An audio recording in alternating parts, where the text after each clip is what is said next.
اعوذ باللہ من الشیطان الرجیم، پناہ لیتا ہوں میں اللہ کی شیطان مردود سے۔ بسم اللہ الرحمن الرحیم، شروع اللہ کے نام سے جو بے حد مہربان نہایت رحم والے ہیں۔ ثم انشأنا من بعدهم قرنا آخرین، کوئی دوسرا رکوع ہے، میں نے ذرا دو آیت اوپر سے پڑھا، آیت نمبر 30 سے ہم پڑھ رہے ہیں۔ پھر ہم نے پیدا کی ان کے پیچھے ایک اور جماعت، فارسلنا فیہم رسولا منہم ان اعبدوا اللہ ما لکم من الہ غیرہ، پھر ہم نے بھیجا ان میں ایک رسول انہی میں سے کہ اللہ کی بندگی کرو، تمہارے لیے اس کے سوا کوئی معبود نہیں، افلا تتقون، بھلا پھر تم ڈرتے نہیں۔ وقال الملأ من قومه الذين كفروا وكذبوا بلقاء الآخرة واعترفناهم في الحياة الدنيا، اور کہنے لگے وہ سردار جو ان کی قوم کے تھے جو کافر تھے اور جو جھٹلاتے تھے آخرت کی ملاقات کو، اور ہم نے بھی ان کو عیش آرام دیا تھا دنیاوی زندگانی میں، کہ ما ھذا الا بشر مثلکم، یہ آدمی کچھ نہیں مگر تم جیسا ایک بشر، یأکل مما تأکلون منہ ویشرب مما تشربون، کھاتا ہے جس قسم کا کھانا تم کھاتے ہو اور پیتا ہے جس قسم کے مشروب تم پیتے ہو۔ وَلَئِنْ أَطَعْتُمْ بَشَرًا مِثْلَكُمْ إِنَّكُمْ إِذًا لَخَاسِرُونَ، اور اگر تم اپنے ہی جیسے ایک انسان کے کہنے پر چلو گے تو بے شک تم خسارے میں پڑ جاؤ گے، نقصان اٹھاؤ گے۔ أَيَعِدُكُمْ أَنَّكُمْ إِذَا مِتُّمْ وَكُنْتُمْ تُرَابًا وَعِظَامًا أَنَّكُمْ مُخْرَجُونَ، بھلا یہ تم کو یہ وعدہ دیتا ہے کہ جب تم مر جاؤ گے اور مٹی اور ہڈیاں بن جاؤ گے تو پھر نکالے جاؤ گے۔ ہیہات ہیہات لما توعدون، دوری ہے اس کے لیے جس کا تم کو وعدہ کیا جا رہا ہے۔ ان ہی الا حیاتنا الدنیا، کچھ نہیں یہ تو صرف ہماری دنیا کی زندگانی ہے۔ نموت ونحیا، ہم مرتے ہیں اور جیتے ہیں۔ وما نحن بمبعوثین، اور ہم کو دوبارہ اٹھایا نہیں جائے گا۔ ان هو الا رجل افترى على الله كذبا، یہ شخص کچھ نہیں مگر اس نے جھوٹ باندھ دیا ہے اللہ پر۔ وما نحن له بمؤمنین، اور ہم کو تو اس کی بات پر یقین نہیں آتا۔ قال رب انصرنی بما كذبون، پیغمبر نے کہا رب میری مدد کر کہ انہوں نے تو مجھ کو جھٹلا ہی دیا ہے۔ قال عما قلیل لیصبحن نادمین، رب نے کہا ابھی تھوڑے ہی دنوں میں یہ پچھتانے والے ہو جائیں گے۔ فاخذتهم الصیحة بالحق، پھر ان کو پکڑا ایک چنگھاڑ نے جو برحق تھی۔ فجعلناهم غثاء، پھر ہم نے ان کو کوڑا اور بھوسے کی طرح کر دیا، ٹکڑے ٹکڑے کر دیا۔ فبعدا للقوم الظالمین، سو دوری ہو ظالم قوم کے لیے۔ سورۃ المؤمنون چل رہی ہے۔ اللہ رب العزت والجلال نے شروع میں ایمان اور ایمانیات کا کچھ بیان کیا۔ قد افلح المؤمنون الذین هم فی صلاتهم خاشعون والذین هم عن اللغو معرضون سے پھر اللہ نے کہا کہ یہ لوگ جنت الفردوس کے وارث بنیں گے۔ اولئک هم الوارثون الذین یرثون الفردوس، چونکہ آخرت اور معاد کا بیان کیا تو اللہ پاک نے انسان کے مبدأ اور اس کی ابتدا کی طرف ذہن دوڑایا۔ اللہ پاک نے کہا اگر تم کو آخرت یاد نہیں آ رہی، یقین نہیں آ رہا تو اپنی ابتدا کو دیکھو۔ وَلَقَدْ خَلَقْنَا الْإِنسَانَ مِنْ سُلَالَةٍ مِنْ طِينٍ ثُمَّ جَعَلْنَاهُ نُطْفَةً فِي قَرَارٍ مَكِينٍ ثُمَّ خَلَقْنَا النُّطْفَةَ عَلَقَةً فَخَلَقْنَا الْعَلَقَةَ مُضْغَةً فَخَلَقْنَا الْمُضْغَةَ عِظَامًا فَكَسَوْنَا الْعِظَامَ لَحْمًا ثُمَّ أَنشَأْنَاهُ خَلْقًا آخَرَ فَتَبَارَكَ اللَّهُ أَحْسَنُ الْخَالِقِينَ ثُمَّ إِنَّكُمْ بَعْدَ ذَلِكَ لَمَيِّتُونَ ثُمَّ إِنَّكُمْ يَوْمَ الْقِيَامَةِ تُبْعَثُونَ، تو بعث ہوگی اور وہاں پر جاؤ گے اور وہاں جنت الفردوس ملے گی۔ اللہ پاک نے بعث کے لیے اپنی قدرت سمجھانے کے واسطے کچھ دلائل بیان کی۔ وَلَقَدْ خَلَقْنَا فَوْقَكُمْ سَبْعَ طَرَائِقَ وَمَا كُنَّا عَنِ الْخَلْقِ غَافِلِينَ، اور وَأَنزَلْنَا مِنَ السَّمَاءِ مَاءً بِقَدَرٍ فَأَنشَأْنَا بِهِ بَلْدَةً مَيْتًا، اور اللہ پاک نے کہا یہ نعمتیں اور یہ قدرت اور پاور ہمارا ہے، ہم یہ سب کچھ کر سکتے ہیں۔ اللہ پاک نے پھر کچھ پیغمبروں کے قصے سنانے شروع کیے۔ سب سے پہلے حضرت نوح علیہ السلام کا قصہ سنایا کہ ان کی حضرت نوح علیہ السلام کو اللہ پاک نے بھیجا اپنی قوم کے پاس، انہوں نے کس طرح ان کو جھٹلایا اور 950 سال تک دعوت دی پھر بھی نہیں مانا، کشتی بنائی اور اللہ پاک نے سفینہ نوح میں ایمان والوں کو نجات دلائی، اور جو نہ ماننے والے کافر تھے غرق ہوئے اور ڈبو دیے گئے۔ اللہ پاک نے وہ قصہ سنایا۔ اب اللہ پاک کچھ اور قوموں کا قصہ سنا رہے ہیں۔ یہاں کس قوم کا تذکرہ ہے؟ اللہ کہتے ہیں ثم انشأنا من بعدهم قرنا آخرین، حضرت نوح علیہ السلام کا قصہ سن لیا، اب سنو کچھ اور جنریشنز بھی ان کے پیچھے آئے، اور ان میں بھی ہم نے اپنا رسول بھیجا، اس کا میسج سیم تھا، ان اعبدوا اللہ واتقوہ واطیعون۔ دوسری جگہ کہا یہاں کا ان اعبدوا اللہ ما لکم من الہ غیرہ افلا تتقون۔ رسول کا پیغام اور میسج یہی تھا کہ عبادت صرف اللہ کی، اور دوسری چیز تقوی، عبادت کرو اور تقوی اختیار کرو، اللہ سے ڈرتے رہو۔ یہ پیغمبر نے آ کر کہا۔ کس کی طرف یہاں کس قوم کی طرف اشارہ ہو رہا ہے؟ اس میں دو قول ہیں۔ بعض علماء تو کہتے ہیں قوم ہود کی طرف اشارہ ہے، حضرت ہود علیہ السلام کی قوم، قوم عاد کی طرف اشارہ ہے، کیونکہ اللہ نے کہا ثم انشأنا من بعدہم، اور حضرت نوح علیہ السلام کے بعد جو قوم آئی ہے وہ قوم عاد ہے، تو من بعدہم سے اشارہ ان قوم عاد کی طرف ہے، جس کا قصہ اللہ نے جگہ جگہ بیان کیا ہے۔ فَأَمَّا عَادٌ فَأُهْلِكُوا بِرِيحٍ صَرْصَرٍ عَاتِيَةٍ سَخَّرَهَا عَلَيْهِمْ 7 لَيَالٍ و8 أَيَّامٍ حُسُومًا فَتَرَى الْقَوْمَ فِيهَا صَرْعَىٰ كَأَنَّهُمْ أَعْجَازُ نَخْلٍ خَاوِيَةٍ۔ تو یہ حضرت نوح علیہ السلام کے بعد آئے تھے، اس لیے وہ مراد ہیں یہاں۔ اور نمبر دو، دوسرا قول یہ کہ قوم سمود مراد ہے، اس لیے کہ آگے چل کر آ رہا ہے فَأَخَذَتْهُمُ الصَّيْحَةُ بِالْحَقِّ فَجَعَلْنَاهُمْ غُثَاءً، چنگھاڑ اور ایک تیز آواز اور ایک ڈراؤنی خوفناک آواز نے ان کو ہلاک کیا، اور خوفناک آواز سے قوم سمود ہلاک ہوئی تھی۔ قوم عاد پر تو ہوا اور طوفان آیا تھا، فَأَرْسَلْنَا عَلَيْهِمْ رِيحًا صَرْصَرًا فِي أَيَّامٍ نَحِسَاتٍ، تو ریحن صرصر چونکہ آئی تھی وہ قوم عاد کی ہلاکت کا سبب بنی تھی، اس لیے ان کی طرف اشارہ نہیں بلکہ اشارہ قوم سمود کی طرف ہے۔ حضرت مولانا ادریس کاندلوی صاحب رحمۃ اللہ علیہ فرماتے ہیں ہو سکتا ہے قوم عاد کی طرف بھی اشارہ ہو، اور ان پر جو عذاب آیا اس میں اصل میں عیش آرام دے رکھا تھا۔ وہ بولے ما ھذا الا بشر مثلکم، یہ آدمی کچھ نہیں مگر تم جیسا ایک بشر، یأکل مما تأکلون منہ ویشرب مما تشربون، کھاتا ہے جو تم کھاتے ہو، پیتا ہے جو تم پیتے ہو۔ وَلَئِنْ أَطَعْتُمْ بَشَرًا مِثْلَكُمْ إِنَّكُمْ إِذًا لَخَاسِرُونَ، اور اگر تم اپنے جیسے ایک انسان کا کہنا مانو گے تو تم نقصان میں پڑ گئے۔ وَقَالَ الْمَلَأُ مِنْ قَوْمِهِ الَّذِينَ كَفَرُوا وَكَذَّبُوا بِلِقَاءِ الْآخِرَةِ، ان کی قوم میں سے جو کافر تھے اور آخرت میں اللہ کی ملاقات کو جھوٹا سمجھتے تھے، اللہ کہتے ہیں وَأَتْرَفْنَاهُمْ فِي الْحَيَاةِ الدُّنْيَا، ہم نے بھی ان کو دنیا میں عیش اور آرام دیا تھا۔ حقیقت یہی ہے کہ آدمی عیش اور آرام میں اللہ کو بھول جاتا ہے۔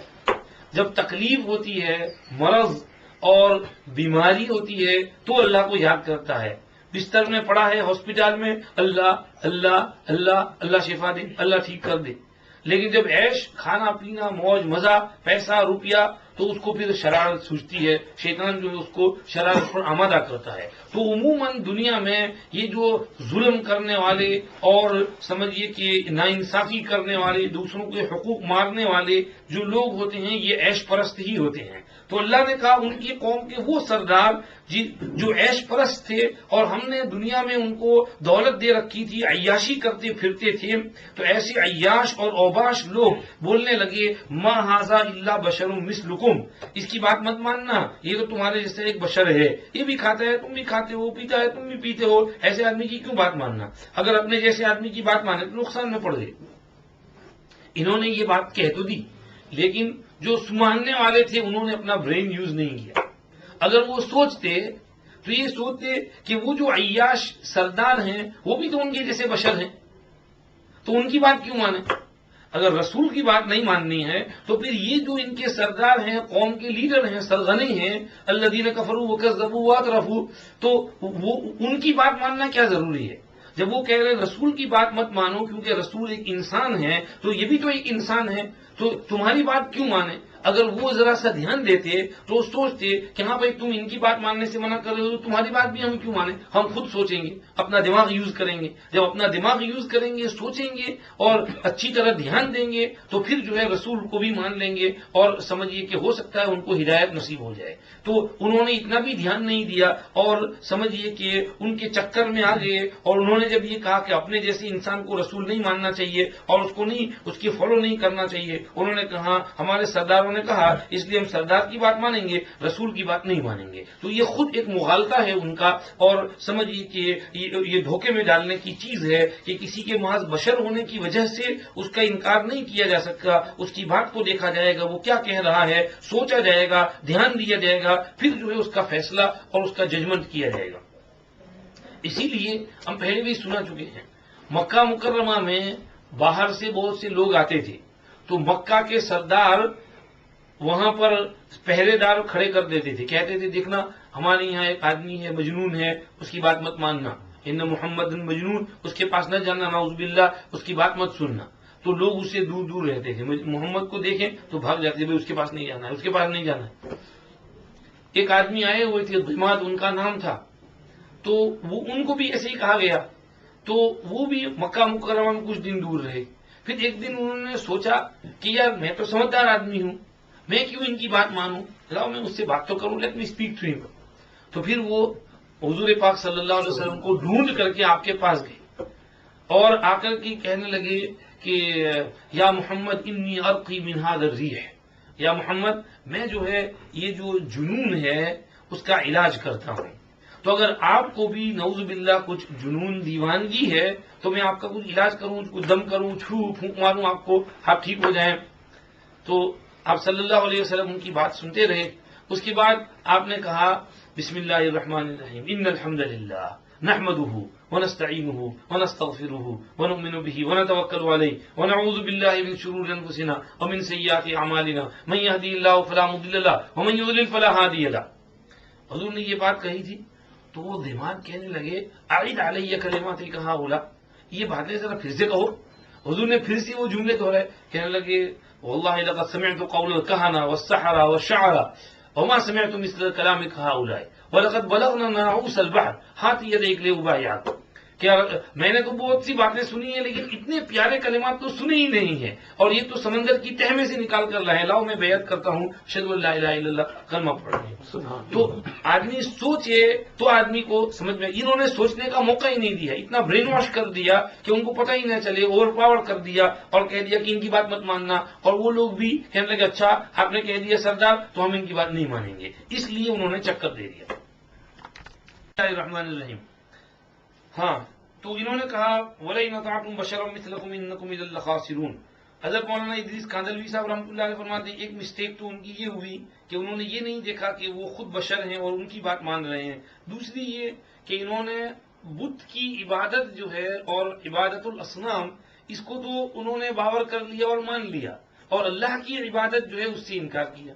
حالانکہ یہ سردار اور الملأ الذین کفروا وکذبوا یہ تو بت کی عبادت کے لیے بلا رہے تھے، آئیڈل ورشپ کی دعوت دے رہے تھے، اور رسول اللہ کی عبادت کے لیے بلا رہے تھے، تو انہوں نے ان کی بات تو مانی اور بت پرستی کو پسند کیا، اور رسول کی بات جو اللہ کی عبادت کے لیے کہہ رہے تھے اور اللہ کا تقوی اور خوف اختیار کرنے کو کہہ رہے تھے اس کو انہوں نے نہیں مانا، تو ایک اتنا بڑا مغالطہ ان کو ہوا اور غلطی میں پڑ گئے۔ خیر انہوں نے کہا ایعدکم انکم اذا متم وکنتم ترابا وعظاما انکم مخرجون، کیا یہ آدمی تم کو یہ کہتا ہے کہ جب تم مر جاؤ گے اور مٹی اور ہڈی بن جاؤ گے تو دوبارہ نکالے جاؤ گے؟ ہیہات ہیہات لما توعدون، دوری ہو، کہاں سے ہو سکتا ہے، کہاں سے ہو سکتا ہے وہ جو تم سے وعدہ کیا گیا ہے۔ ان ہی الا حیاتنا الدنیا نموت ونحیا، یہ تو کچھ نہیں مگر ہماری دنیا کی زندگانی، ہم اس میں مرتے ہیں اور جیتے ہیں، وما نحن بمبعوثین، اور ہم کو دوبارہ اٹھایا نہیں جائے گا۔ ایک بات تو انہوں نے یہ کہی کہ یہ بشر ہے، اس کی بات مت مانو۔ دوسرا انہوں نے چکر یہ دیا کہ یہ جو بعث بعد الموت کا کہہ رہا ہے تو بعث بعد الموت کچھ نہیں ہے، یہ تو دنیا میں کھاؤ پیو اور ختم۔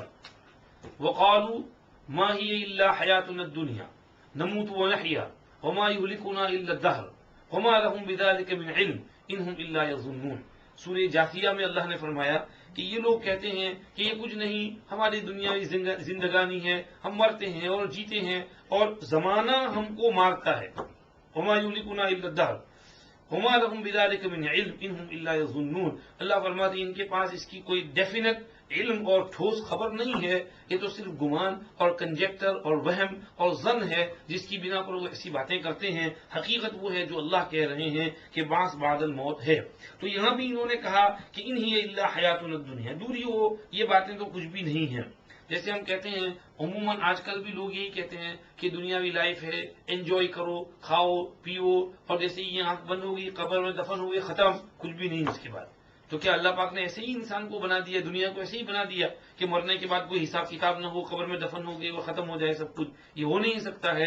اس دنیا میں جو کچھ کریں گے تو وہاں حساب کتاب وہاں پر ہوگا، اور مرنے کے بعد دوبارہ قبر کے بعد نکلنا پڑے گا اور اٹھنا پڑے گا. اس کو بعث بعد الموت کہتے ہیں. اس کو کہا، انہوں نے کہہ دیا ان ہی الا حیاتنا الدنیا ونموت ونحیا وما نحن بمبعوثین. نموت ونحیا، یہ کیوں کہا نموت ونحیا؟ اس کے معنی یہ ہیں ہم میں سے بعض مرتے ہیں بعض جیتے ہیں. یعنی بڑے مرتے ہیں اور چھوٹے پیدا ہوتے ہیں زندہ ہوتے ہیں. تو ایک سائیکل چل رہی ہے موت اور حیات، کہ بوڑھے اور شیوخ اور عجائز کو موت آتی ہے اور نئے بچے پیدا ہوتے ہیں. تو ایک چل رہی ہے سائیکل. نموت ونحیا یہ مطلب مراد ہے. اس سے نحیا سے مراد حیات بعد الموت نہیں، بلکہ اسی دنیا میں حیات، کہ ایک سائیکل چل رہی ہے اور کوئی آ رہا ہے کوئی جا رہا ہے، کوئی آ رہا ہے کوئی جا رہا ہے. بس یہ ایسے ہی چلتا رہے گا، ہمیشہ چلتا رہے گا، اور باس کچھ نہیں ہے. کہنے لگے ان هو الا رجل افترى على الله كذبا. یہ آدمی جو پیغمبر کہنے کو کہہ رہا ہے یہ ایک آدمی ہے جس نے اللہ پر جھوٹ باندھا ہے. وما نحن له بمؤمنین، ہم کو تو اس کی باتوں پر یقین نہیں آتا ہے، چھوڑو اس کی باتوں کو.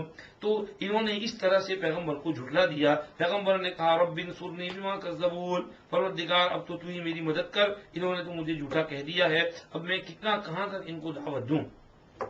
دوسری جگہوں پر بھی پیغمبر جب بالکل فرسٹریٹڈ ہو گئے تب جا کر انہوں نے ہاتھ اٹھائے کہ ربی انی مغلوب فانتصر، فدعا ربه انی مغلوب فانتصر، ففتحنا ابواب السماء بماء منہمر وفجرنا الارض عیونا فالتقى الماء على امر قد قدر. تو وہاں پر یہی دعا مانگی تھی انی مغلوب فانتصر. یہاں کہا رب انصرنی بما کذبون. اللہ نے فرمایا عما قلیل لیصبحن نادمین، ابھی قریب ہی زمانے میں یہ پچھتانے والے بن جائیں گے. ابھی پچھتانا ہے ان کو، افسوس کریں گے، ابھی مستی کر لینے تو ان کو، ان کی مستی بھی ختم ہو جائے گی.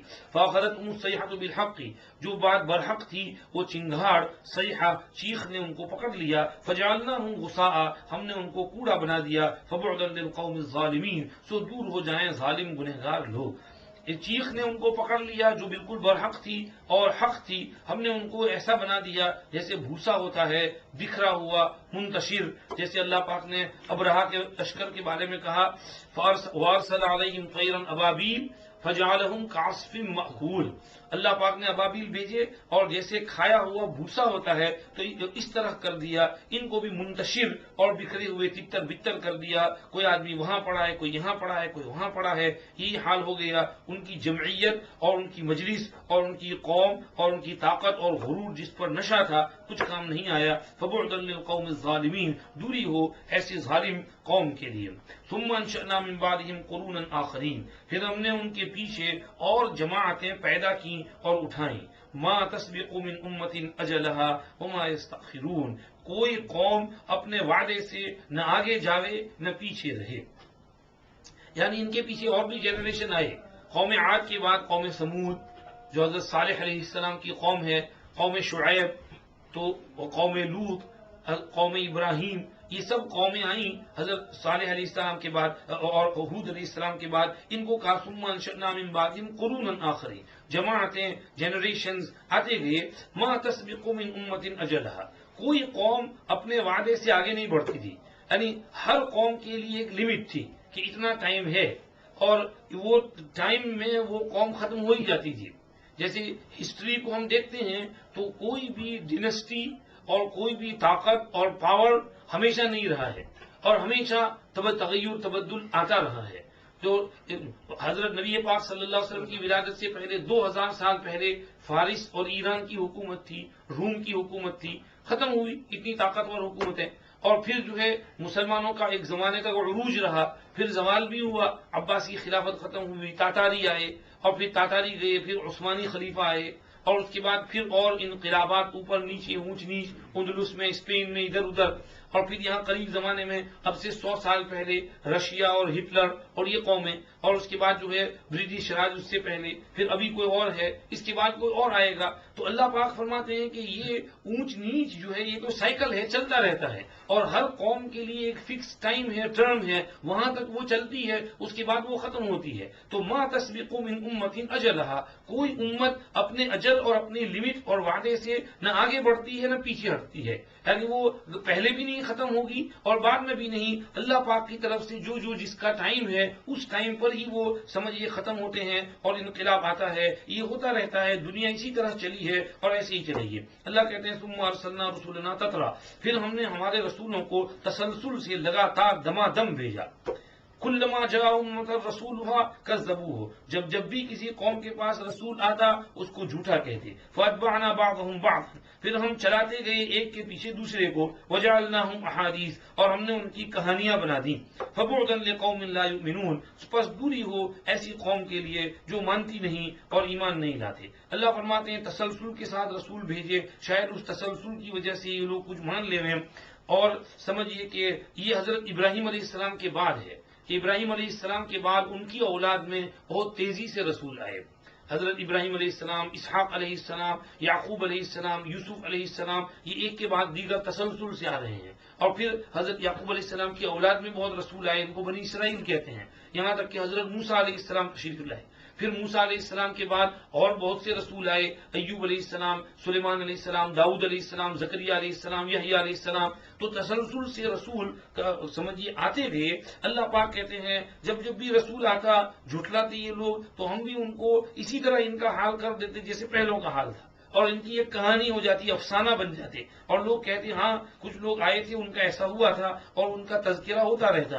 اللہ کہتے ہیں دوری ہو ایسے لوگوں کے لیے جو مانتے نہیں. ثم ارسلنا موسیٰ واخاہ ہارون بآیاتنا وسلطان مبین، ہم نے موسیٰ اور ان کے بھائی ہارون کو ہماری نشانیوں کے ساتھ اور واضح دلیل کے ساتھ بھیجا. الی فرعون وملئہ، فرعون اس کے سرداروں کے پاس. فاستکبروا وکانوا قوما عالین، انہوں نے تکبر کیا اور وہ اوپر چڑھنے والے لوگ تھے، اپنے آپ کو بہت بڑا سمجھنے والے تھے. فقالوا، وہ کہنے لگے انؤمن لبشرین مثلنا، یہ ہمارے جیسے دو انسان، ان پر ہم ایمان لائیں. وقومہما لنا عابدون، حالانکہ ان کی قوم تو ہماری خدمت کر رہی ہے، ہماری عبادت کر رہی ہے.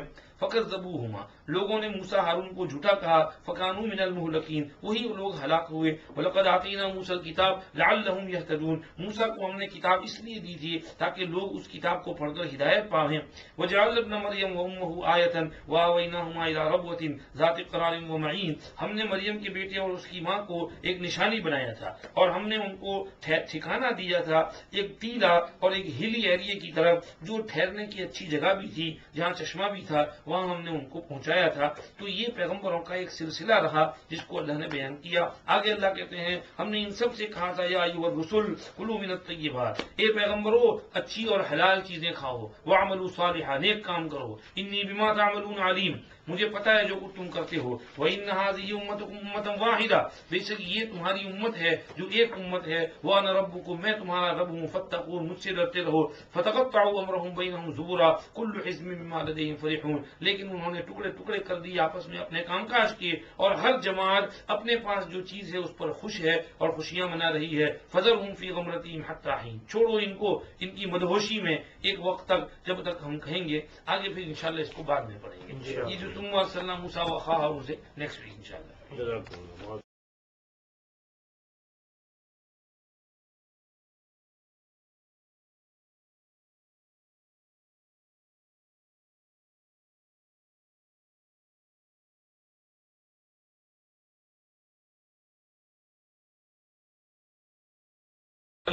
اعوذ باللہ من الشیطان الرجیم، بسم اللہ الرحمن الرحیم. یا ایھا الرسل کلوا من الطیبات واعملوا صالحا، پیغمبرو صاف ستھری حلال چیزیں کھاؤ اور نیک کام کرو.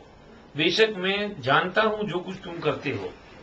تو اللہ پاک نے صاف ستھری حلال چیزیں کھانے کو کہا. صاف ستھری سے مراد یہاں حلال ہے کہ حلال چیزیں کھاؤ اور حرام سے پرہیز کرو. اس سے یہ اہمیت معلوم ہوئی کہ حلال کی کس قدر اہمیت ہے. نبی کریم صلی اللہ علیہ وسلم نے ایک حدیث میں حلال حرام کو سمجھانے کے لیے فرمایا الحلال بین والحرام بین، وبینہما امور مشتبہات لا يعلمهن كثير من الناس فمن اتقى الشبهات استبرأ لدينه وعرضه ومن وقع في الشبهات وقع في الحرام كالراعي يرعى حول الحمى يوشك أن يرتع فيه او كما قال علیہ الصلوۃ والسلام. ارشاد فرمایا حلال بالکل کلیئر ہے، حرام بالکل کلیئر ہے، ان دونوں کے بیچ میں کچھ ڈاؤٹ اور شبہ والی چیزیں ہیں. اس کو بہت سے لوگ نہیں جانتے کہ یہ حلال ہے یا حرام. بہت سے لوگوں کو ڈاؤٹ ہے. یعنی بعض لوگ تو جانتے ہیں، جیسے مفتی، عالم، ریسرچ کرنے والا اسکالر، اس کو تو پتا ہے کہ حلال اور حرام. بٹ جنرل پبلک میں بہت سے نہیں جانتے ہیں کہ یہ حلال ہے کہ حرام. تو مشتبہات لا یعلمہن کثیر من الناس.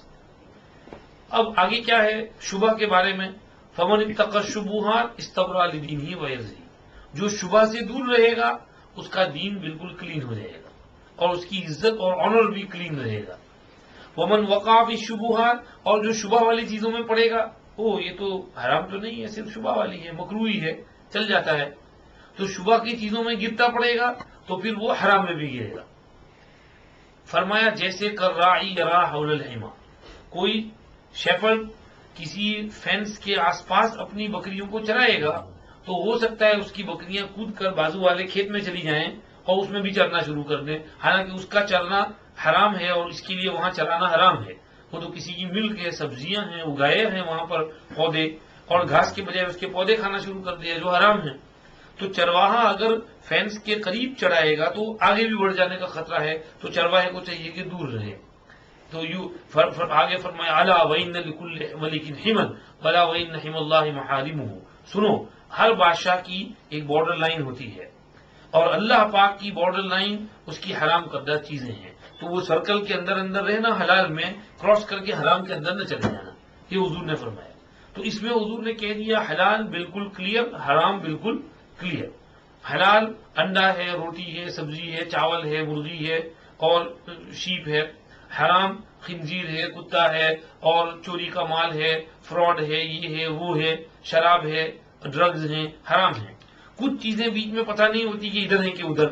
تو فرمایا اگر تم کو کبھی شبہ ہو گیا، کبھی سینبری ٹیسکو میں گئے اور وہاں پر کوئی دیکھا کہ بھئی انگریڈینٹ پتہ نہیں یہ حلال ہے کہ حرام، سمجھ نہیں پڑ رہی ہے، اس کے اندر لکھا تو نہیں لیکن نان سوٹیبل فور ویجیٹیرین بھی نہیں لکھا ہوا ہے، اب ہو سکتا ہے اس کے اندر کوئی میٹ کا پروڈکٹ ہو، کوئی یہ ہو، تو چھوڑو یار اس کو نہیں کھائیں گے تو مر جائیں گے ہم، چھوڑ دو اس کو. اگر کسی چیز میں ڈاؤٹ ہو گیا تو اس کو مت لو، رہنے دو اس کو. اگر تمہیں یہ عادت پڑ گئی تو تم بہت نیک طبیعت کے ہو اور تمہارا دین محفوظ رہے گا، کیونکہ تم شبہ سے بھی بچتے ہو تو تم نیک طبیعت کے ہو. لیکن کوئی آدمی کہ یار چلتا ہے یار، یہ بھی چلتا ہے یار، تو پھر نیکسٹ ٹائم جائے گا تو صرف شبہ والی نہیں، حرام چیز بھی لے لے گا کہ یہ چلو یہ سستی ہے یار، buy one get one free ہے، یا اس پر سے ڈسکاؤنٹ ہے، فری میں دے رہے ہیں تو لے لو یار، حرام چلتا ہے تو حرام بھی لینا شروع کر دے گا، تو پھر وہ حرام میں بھی گر پڑے گا. اس لیے فرمایا حلال حرام کی تمیز جو ہے اس کو سمجھنا اور اہمیت دینا بہت ضروری ہے. آگے آدمی اول تو حلال چیز کو لے گا اور اس کا اہتمام کرے گا کہ میں حلال ہی کھاؤں، میری کمائی حلال اور میرا پیسہ حلال، میری ارننگ حلال، اور میں جس چیز کو کھاؤں وہ حلال، تو اس کا بہت فائدہ ہوگا، دل میں نورانیت پیدا ہوگی اور آگے دعائیں اس کی قبول ہوں گی. حضرت سعد ابن ابی وقاص نے حضور سے عرض کیا یا رسول اللہ دعا کیجیے اللہ مجھے مستجاب الدعوات بنا دے، میری دعائیں سن لے. حضور پاک صلی اللہ علیہ وسلم نے فرمایا یا سعد اطب مطعمک تکن مستجاب الدعوات. سعد اپنا کھانا صاف ستھرا رکھ، تو خود بخود مستجاب الدعوات بن جائے گا. اگر تیرا کھانا بالکل صاف ستھرا پاک حلال ہوگا خدا تیری دعائیں ضرور سنے گا. تو آدمی اگر حلال کا اہتمام کرے گا تو مستجاب الدعوات بن جائے گا. بہت سو نے اس کا اہتمام کیا، فکر کر کے دیکھا واقعی اللہ نے ان کی دعائیں سنی. ہم نے بھی دیکھا ایسے لوگوں کو بہت احتیاط کرتے ہیں کھانے پینے میں، تو اللہ بھی ان کی دعائیں فوراً سن لیتے ہیں اور مستجاب الدعوات ہوتے ہیں. شیخ یونس صاحب مثال کے طور پر جیسے ویسے یہاں بھی آتے ہیں، حرمین بھی جاتے ہیں تو گوشت چکن وغیرہ احتیاط کرتے ہیں کہ وہ پتہ نہیں کہا احتیاط ہے بہرحال لوگ، لیکن سبزی وغیرہ پر گزارا کرتے ہیں، مچھلی پسند کرتے ہیں، سبزی پسند کرتے ہیں. تو یہ احتیاط کا درجہ، لیکن اللہ پاک نے اس احتیاط کی برکت، وہ بھوکے مر تو نہیں جائیں گے، کھانا تو اور بہت سا ہے، لیکن اس کی برکت سے دیکھا کہ ان کی دعائیں اللہ بہت سنتے ہیں، بہت جلدی ہاتھ اٹھاتے ہیں اور اللہ ان کی دعا قبول کر لیتے ہیں. تو یہ ایک سمجھیے کہ ایک برکت ہے، ایک خاص اس سے وابستہ ہے. تو حلال کی اہمیت کرے تو اس سے نمبر ایک تو دعائیں بہت تیزی سے قبول ہوتی ہیں، نمبر دو دل میں نورانیت پیدا ہوتی ہے، اس لیے کہ انسان کے پیٹ میں جو چیز جاتی ہے اس کا صرف پیٹ اور باڈی پر نہیں، ہارٹ اینڈ مائنڈ پر بھی اثر پڑتا ہے. وہ جو کہتے ہیں the way to a man's heart is his stomach، وہ بالکل صحیح ہے. اگر دل میں پہنچنا ہے تو پیٹ سے پہنچتے، تو پیٹ میں اگر حلال چیز جائے گی تو دل میں نورانیت آئے گی، پیٹ میں حرام چیزیں جائیں گی تو دل میں ظلمت اور تاریکی آئے گی.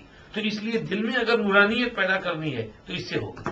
حضرت مولانا یعقوب صاحب غالباً انوتوی رحمۃ اللہ علیہ، وہاں دارالعلوم دیوبند کے صدر مدرس ہیں سب سے پہلے، شاید غالباً انہی کا قصہ ہے. فرماتے ہیں وہاں دیوبند میں ایک حافظ جی تھے، وہ بالکل سیدھے سادے آدمی، ان کی تھوڑی سی زمین، اس میں خود کھیتی کریں اور اس پر جو پیداوار وغیرہ ہو اس پر ان کا خرچہ گزارا. 5 ٹائم کے نمازی صوفی بزرگ، کسی سے کوئی لینا دینا نہیں، کسی سے کوئی لڑائی جھگڑا نہیں، کسی کی تیری میری نہیں، اور اپنے کام سے کام اور اپنے حلال محنت کے پیسے جو ہیں وہ اس سے وہ اپنا گزارا کریں. تو سال میں ایک مرتبہ وہ دارالعلوم دیوبند کے اساتذہ کی دعوت کرتے اور اس میں وہ اپنی وہ جو حلال بالکل محنت کا جو پیسہ ہے تو اس سے بازار سے کچھ آٹا وغیرہ لے آتے، کچھ میٹھا لے آتے اور اس کے تھوڑے تھوڑے لڈو بنا دیتے اور بس وہ آ کر دعوت میں وہ لڈو کھلاتے. اور حضرت فرماتے ہیں کہ بس ہم اس کو کھا کر جاتے تو اس پاکیزہ کمائی کے جو انوارات ہیں وہ قلب میں 1 مہینے تک محسوس ہوتے تھے. 1 مہینے تک دل میں اس کی نورانیت محسوس ہوتی تھی. ایک اور بزرگ کا قصہ لکھا ہے، کہیں پر پڑھا، نام بھول گیا، شاید اسماعیل شہید یا کسی کا ہے. ایک جگہ کہیں پر گئے، مسافر تھے، مسجد میں ٹھہرے ہوئے تھے، تو مغرب کے بعد کا ٹائم ہوا، سوچا یہیں ٹھہر جاتے ہیں. تو کوئی بڑے میاں نے دیکھا کہ کوئی مسافر ہے، تو یہ سمجھیے کہ اپنے گھر سے کوئی 3 روٹیاں لے آئے، 2-3 روٹیاں اور ان کو کھلا دی اور سمجھیے کہا کہ آپ مہمان ہیں، مسافر ہیں، کھا لو. کھا لیا انہوں نے، کھا لیا اور رات کو یہاں سوئے تو عجیب انوارات قلب میں محسوس ہوئے اور رات کو نبی پاک صلی اللہ علیہ وسلم کی زیارت بھی ہوئی. یہ سوچنے لگے کہ آج رات حضور کی زیارت اور یہ ساری انوارات، یہ کوئی اور نئی چیز تو نہیں ہے، وہ جو آدمی روٹی کھلا گیا یہ اس کی روٹی کا اثر لگتا ہے. انہوں نے سوچا دوسری رات میں وہیں ٹھہر جاتا ہوں. دوسرا دن پر وہیں ٹھہر گئے، دوسرے دن شام ہوئی، مغرب ہوئی، وہ بڑے میاں پھر آئے. انہوں نے دیکھا کہ مسافر یہاں ٹھہرا ہوا ہے، تو پھر جو ہے وہ بیچارے گھر سے 2 روٹیاں لے آئے، ان کو کھلائی، چلے گئے. تو تیسرے دن جو ہے اور پھر ان کو وہی انوارات، کیفیات، برکات، زیارت ہوئی، کچھ اور ہے. تیسرے دن پھر ٹھہر گئے ہو. اب جو ہے شام ہوئی، پھر وہ بڑے میاں آئے. انہوں نے کہا بھائی تم مسافر ہو، کیا ہو، تم جن دن سے یہاں ہو اللہ کے واسطے اب کل تم یہاں مت رہنا، یہاں سے چلے جانا. انہوں نے کہا کہ ٹھیک ہے، تم بھی یہاں بیٹھو، مجھے بتاؤ یہ کیا بات ہے، تم مجھے 2 دن سے یہ کھانا کھلا رہے ہو اور مجھے جو ہے اس قدر نورانیت اور کیفیت اور یہ زیارت حضور کی اور یہ سمجھ نہیں پڑ رہی کیا ہے، تم اپنی کمائی کہاں سے لاتے ہو؟ انہوں نے کہا میں مزدور آدمی ہوں، میں دن بھر محنت کرتا ہوں کھیت میں اور پھر شام کو تھوڑا آ کر گھر میں آٹا بناتے ہیں، اس آٹے کی ہم روٹی بناتے ہیں. پہلے دن تم کو مہمان دیکھا پردیسی تو اپنی گھر والی کی، اپنے بچے کی روٹی تم کو لا کر کھلا دی. دوسرے دن بچہ جو ہے وہ تو بھوکا نہیں رہ سکتا، اس کی روٹی بھی 2 روٹی تمہیں لا کر کے کھلائی، میں نے اور اہلیہ نے فاقہ کر لیا. تیسرے دن جو ہے اب آج تو بیوی بھوکی مری، اس کو تو اس سے برداشت نہیں ہو سکتا تھا، تو بیٹے کو اور بیوی کو تو ان کی روٹی دی اور آج میں اپنی روٹی لایا ہوں. اب تم کل رہے تو میں مر جاؤں گا بھوکا، اس لیے تم اللہ کے واسطے کل مت رہنا، اب چلے جانا. یہ کہ آج میری کل جو ہے میرے لیے بھوک برداشت کرنے کی میرے اندر طاقت نہیں ہے. تو یہ اللہ اکبر، وہ جو غریب کی محنت کا پاک حلال جو پیسہ ہے اس کی جو انوارات ہیں قلب کے اندر جو اترتے ہیں، یہ اس کے برکات اور اس کے اثرات ہیں. تو یہ حضرات اس کی کوشش کرتے تھے. حضرت امام شافعی اور امام احمد رحمۃ اللہ علیہ کا عجیب قصہ ہے. ایک مرتبہ حضرت امام احمد رحمۃ اللہ علیہ جو اسٹوڈنٹ ہیں امام شافعی رحمۃ اللہ علیہ کے یہاں مہمان بنے، جو ان کے استاد بنتے ہیں اور ان سے عمر میں 14 سال بڑے ہیں، تو امام شافعی رحمۃ اللہ علیہ کو جب پتا چلا کہ میرا ہونہار شاگرد آ رہا ہے تو حضرت امام شافعی رحمۃ اللہ علیہ نے دعوت کا بڑا اہتمام کیا اور ان کی بیٹی نے جو ہے اچھی طرح سے کھانا وانا پکایا، امام احمد تشریف لائے، بیٹھے، کھانا وانا برابر خوب سیر ہو کر کھایا امام احمد نے، رات کو آرام کیا، صبح کو فجر کے لیے چلے، فجر بعد آئے ہیں تو امام شافعی رحمۃ اللہ علیہ کی بیٹی نے کہا ابا جان مجھے جو ہے آپ تو کہتے تھے بہت بڑے امام ہیں، بڑے محدث ہیں، بڑے یہ ہیں وہ ہیں، مجھے تو ان پر 3 اشکال ہیں، پوچھیے ان سے ان کا اشکال ہے۔ پہلا اشکال تو یہ ہے کہ رات یہ کھانے کے لیے جو بیٹھے ہیں تو سارا ہی صاف کر دیں، حالانکہ اللہ والے اور مشائخ بزرگان دین کھانا کم کھاتے ہیں، انہوں نے تو بہت کھانا کھایا۔ دوسرا اشکال یہ ہے کہ یہ رات بھر سوئے رہے، تہجد بھی نہیں پڑھی، اللہ والوں کو تہجد پڑھنی چاہیے۔ تیسرا اشکال یہ ہے کہ یہ فجر کے لیے اٹھے تو نماز کے لیے یوں ہی چل دیے، وضو بھی نہیں کیا، حالانکہ لوٹا پانی کا رکھا ہوا تھا تو وہ لوٹا ویسا کا ویسا پڑا ہوا ہے، نماز کے لیے یوں ہی چل دیے اور وضو بھی نہیں کیا۔ انہوں نے کہا ٹھیک ہے بھائی اشکال پیش کر دیتے ہیں۔ امام احمد سے کہا بھائی یہ بیٹی کا سوال ہے، تم ہی جواب دو اس کا۔ تو امام احمد رحمۃ اللہ فرمایا اس کے سوال صحیح ہے، میں جو ہے عموماً عادتاً کھانا کم کھاتا ہوں، لیکن کل جب آپ کے دسترخوان پر بیٹھا تو اس کھانے میں اتنے انوارات نظر آئے کہ میرا جی چاہ کے اس کو جتنا کھا سکوں کھا لوں۔ اب امام شافعی رحمۃ اللہ علیہ کا بالکل حلال محنت کا پیسہ اور ان کی بیٹی کا ذکر فکر تسبیح پڑھتے ہوئے پکایا ہوا کھانا، تو اس میں ظاہر ہے وہ انوارات برکات ہوں گے، تو مجھے اس کھانے میں وہ انوارات نظر آ رہے تھے، میں نے سوچا کہ یہ جتنا زیادہ کھا سکوں کھا لوں، اس لیے میں نے کل زیادہ کھایا، ورنہ میری عادت جو ہے کم کھانے کی ہے۔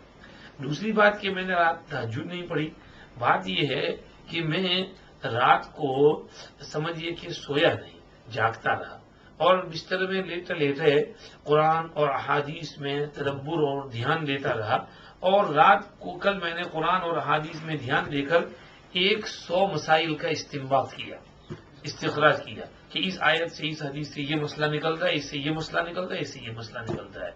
تو چونکہ پوری رات میں بستر میں کروٹ لیتا پلٹتا رہا اور مسائل میں میرا دھیان رہا، تو میرا وضو تو تھا ہی، جو عشاء سے پہلے جو کیا تھا وہ مجھے وضو کی دوبارہ ضرورت نہیں پڑی، تو فجر کے لیے جب میں اٹھا ہوں تو وہ پانی کی بھی ضرورت نہیں پڑی، میں باوضو تھا تو باوضو مسجد میں چلا گیا۔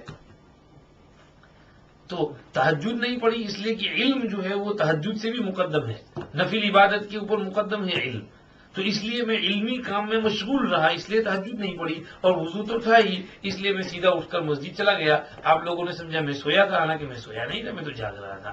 تو بیٹی نے بھی کہا ہاں واقعی بڑے امام ہیں، واقعی آپ کی بات صحیح ہے۔ تو یہ اللہ والوں کے پاک پاکیزہ حلال کمائی میں جو نورانیت، جو برکت ہوتی ہے وہ کچھ اور ہی ہوتی ہے۔ یہ سادے ہوتے ہیں، بھولے بالے ہوتے ہیں۔ حضرت شیخ رحمۃ اللہ علیہ، اللہ ان کی قبر پر کروڑوں رحمتیں نازل فرمائے، حضرت کے یہاں ہر وقت مہمان چالو رہتے تھے۔ بعض مرتبہ رمضان میں تو حضرت کے یہاں 300 مہمان ہوتے تھے اور سب کا کھانا حضرت کے ذمہ ہوتا تھا، حضرت خود، کوئی ادھر ادھر کا ایک پیسہ نہیں، حضرت خود جو ہے وہ پورے اس کے ذمہ دار تھے، کوئی مدرسے سے نہیں، کوئی چندہ وندہ نہیں، حضرت ان کو اپنا مہمان سمجھتے تھے، اور حضرت کے یہاں کھانے میں اتنی برکت کی جس کا کوئی حساب نہیں۔ ایک پلاؤ کی ایک دیگ پکائی ہے اور پورا مجمع اس سے کھا رہا ہے اور سب کو کافی ہو رہا ہے، اچھے اچھے پلاؤ، زردہ، کوفتے، بریانی پکڑی ہے اور ہر مہمان کے لیے اس کا انتظام کیا جاتا ہے۔ یہ اللہ والوں کا حال ہے۔ تو سمجھیے کہ یہ ہے حلال کمائی اور حلال غذا اور حلال کھانے کی اہمیت، اس کا فائدہ۔ حدیثوں میں بھی اس کی تاکید وارد ہوئی اور فرمایا اپنا کھانا جو ہے ٹھیک سے رکھو، حلال کھانا کھاؤ، اس سے جو ہے دعائیں قبول ہوں گی اور اس سے قلب میں نورانیت پیدا ہوگی۔ اس کے بالمقابل حرام کھانا کھائیں گے، حرام کمائی حرام ہوگی، انکم حرام، اور حرام گوشت کھا لیا، حرام مرغی کھا لی، یا حرام بسکٹ کھا لیا، حرام آئس کریم کھا لی، تو اس سے نمبر 1 نقصان تو یہ ہوگا کہ دعائیں قبول نہیں ہوں گی۔ ایک حدیث میں آپ صلی اللہ علیہ وسلم نے فرمایا ان اللہ تعالی طیب ولا يقبل الا طیبا وان اللہ تعالی امر المؤمنین بما امر به المرسلین فقال یا ایھا الرسل کلوا من الطیبات واعملوا صالحا وقال تعالی یا ایھا الذین آمنوا کلوا من طیبات ما رزقناکم واشکروا للہ ان کنتم ایاہ تعبدون ثم ذکر الرجل یطیل السفر اشعث رأسه مغبرة قدماه يمد يديه إلى السماء يقول يا رب يا رب ومطعمه حرام ومشربه حرام وملبسه حرام وغذي بالحرام فأنا يستجاب لذلك. آپ صلی اللہ علیہ وسلم نے ارشاد فرمایا اللہ پاک طیب اور پاک پاکیزہ ہیں، صرف پاک پاکیزہ چیزیں ہی قبول کرتے ہیں، اور اللہ پاک نے اپنے ایمان والے بندوں کو اسی چیز کا حکم دیا جس کا اپنے رسولوں کو حکم دیا. رسولوں کو اللہ نے کہا اے رسولو پاک پاکیزہ چیزیں کھاؤ اور نیک عمل کرو، اور ایمان والوں سے کہا اے ایمان والو طیبات اور پاک چیزیں کھاؤ، حلال چیزیں کھاؤ اور اللہ کا شکر کرو اگر اللہ کی تم بندگی کرتے ہو. اس کے بعد حضور پاک صلی اللہ علیہ وسلم نے ایک ایسے آدمی کا ذکر کیا جو سفر میں ہے، اس کے بال بکھرے ہوئے ہیں، اس کا جسم غبار سے لبریز ہے، اس کی حالت انتہائی زار ہے، اور ایسی ہے کہ اللہ اس کی دعا جلد سن لے، اس لیے کہ مسافر کی دعا قبول ہے. حدیث میں آتا ہے ثلاث دعوات مستجابات لا شک فیہن دعوت الوالد لولدہ ودعوت المسافر ودعوت الصائم عند فطرہ او کما قال علیہ السلام. تین دعائیں یقیناً قبول ہوتی ہیں، والد کی دعا اولاد کے لیے، مسافر کی دعا روزے دار کی دعا. تو مسافر کی دعا تو ویسے بھی اللہ قبول کرتے ہیں، تو یہ آدمی مسافر ہے، بال بکھرے ہوئے، جسم غبار آلودہ، اور وہ کہا یا رب یا رب یا رب یا رب. لیکن حضور فرماتے ہیں اس کا کھانا حرام، پینا حرام، لباس حرام، اس کو غذا دی گئی ہے اس کے جسم کو حرام سے، تو ایسے آدمی کی دعا کہاں قبول ہوگی؟ چونکہ اس نے حرام کھایا ہے، حرام سے پلا ہے، اس لیے اس کی دعا قبول نہیں ہوگی. حضرت شیخ رحمۃ اللہ علیہ فضائل رمضان میں لکھتے ہیں کوفہ میں مستجاب الدعوات لوگوں کی ایک جماعت تھی، جب بھی کوئی ظالم حکمران آتا تو یہ اس کے خلاف بددعا کر دیتے اور ہلاک ہو جاتا. حجاج بن یوسف آیا، اس کو پتا چلا، اس نے ان لوگوں کی دعوت کی اور ان کو حرام کھانا کھلاتے، پھر اس نے کہا میں اب ان کی بددعا سے محفوظ ہو گیا. تو حرام کھانے کا کتنا زیادہ اثر ہے دعا کی قبولیت پر. اور پھر حدیث میں اس کی سخت وعید وارد ہوئی، فرمایا کل لحم نبت من سحت فالنار اولا به. گوشت کی جو بوٹی حرام غذا سے پلی ہو تو جہنم کی آگ اس کی زیادہ حقدار ہے، یعنی اس بوٹی کو جہنم کی آگ کھینچ لے گی. لا يدخل الجنت جسد غذی بالحرام. جنت میں نہیں جائے گا ایسا جسم جس کو حرام کی غذا دی گئی ہو، شراب کی غذا ہو اس کے اندر، اور حرام گوشت اور حرام انگریڈینٹس، حرام چیزوں کی غذا اس کے جسم میں گئی ہو تو ایسا آدمی جنت میں نہیں جا سکے گا، اور ناپاک ہوگا اس کا جسم، اس کی گوشت کی بوٹیاں کلین نہیں ہے، وہ جنت میں جانے کے لائق نہیں ہوگا. تو اس لیے حرام جو ہے اس سے احتیاط کرنے کی بہت زیادہ تاکید جو ہے احادیث میں وارد ہوئی کہ حلال کھاؤ، حلال جو ہے اس کے یہ فائدے ہیں، حرام سے بچو اس کے یہ نقصانات ہیں. اس کو اللہ نے یہاں کہا یا ایھا الرسل کلوا من الطیبات، اے پیغمبرو حلال چیزیں کھاؤ اور پاک پاکیزہ چیزوں کو لو، اور واعملوا صالحا اور نیک عمل کرو، نیک عمل کرو. اللہ پاک نے کہا دیکھو حلال اور پاک چیزیں کھاؤ گے تو نیک عمل کی بھی توفیق ہوگی. دونوں کو ساتھ جو کمبائن کیا ہے اس میں یہ اشارہ نکلتا ہے کہ اگر تمہاری غذا حلال ہوگی اور غذا اچھی ہوگی تو پھر عمل صالح کی بھی توفیق ملے گی. خود بخود آٹومیٹک تمہارا دل لگے گا نماز میں اور طبیعت لگے گی عبادات کے اندر. لیکن اگر کھانا حرام، پینا حرام، لباس حرام اور گھر میں حرام حرام حرام حرام تو پھر نیک کاموں کی طرف طبیعت نہیں چلے گی اور اس کا شوق اور اس کی رغبت پیدا نہیں ہوگی. اس لیے فرمایا حلال چیزیں کھاؤ، اپنی کمائی اور انکم حلال رکھو اور سمجھی عمل صالح کو کرتے رہو. انی بما تعملون علیم، بے شک میں جانتا ہوں جو کچھ بھی تم کرتے ہو سب کچھ میری آنکھوں کے سامنے ہے. وَإِنَّ هَذِهِ أُمَّتُكُمْ أُمَّةً وَاحِدَةً، اور یہ لوگ ہیں، یہ تمہارے دین کے ہیں، سب ایک دین کے اوپر قائم ہیں. وَأَنَا رَبُّكُمْ فَاتَّقُونِ، میں تمہارا رب ہوں تو مجھ سے ڈرتے رہو. یعنی یہ جو پیغمبروں کے میں نے نام لیے ہیں پیچھے، نوح علیہ السلام سے لے کر ہود علیہ السلام، صالح علیہ السلام، موسیٰ علیہ السلام، ہارون علیہ السلام، عیسیٰ علیہ السلام، ان کی امی مریم علیہ السلام، تو یہ سب تمہاری ایک امت ہیں اور ایک کمیونٹی ہے، اور یہ پیغمبر اور نیک لوگ یہ ایک ہی کمیونٹی کے تھے، ایک ہی امت کے لوگ تھے، تم بھی انہی امت کے اوپر چلنے والے ہو اور انہی کی اتباع کرو، ان کے نقش قدم پر چلو۔ میں تمہارا رب ہوں، تمہارا خالق ہوں، مالک ہوں، میں نے ان پیغمبروں کو بھیجا تھا تمہاری رہنمائی کے لیے، لہذا مجھے سے ڈرتے رہو، اوروں سے مت ڈرو۔ لیکن فتقطعوا امرهم بینہم زبرا، لوگوں نے اپنے معاملے کے آپس میں ٹکڑے ٹکڑے کر دیے۔ ٹکڑے ٹکڑے کرنے والے شریر لوگ تھے، اپنے ذاتی مقاصد اور مفادات کے لیے اور خود غرضی کی نیت سے انہوں نے دین کے ٹکڑے کر دیے۔ ٹکڑے کرنے والے یہ نیک لوگ نہیں تھے۔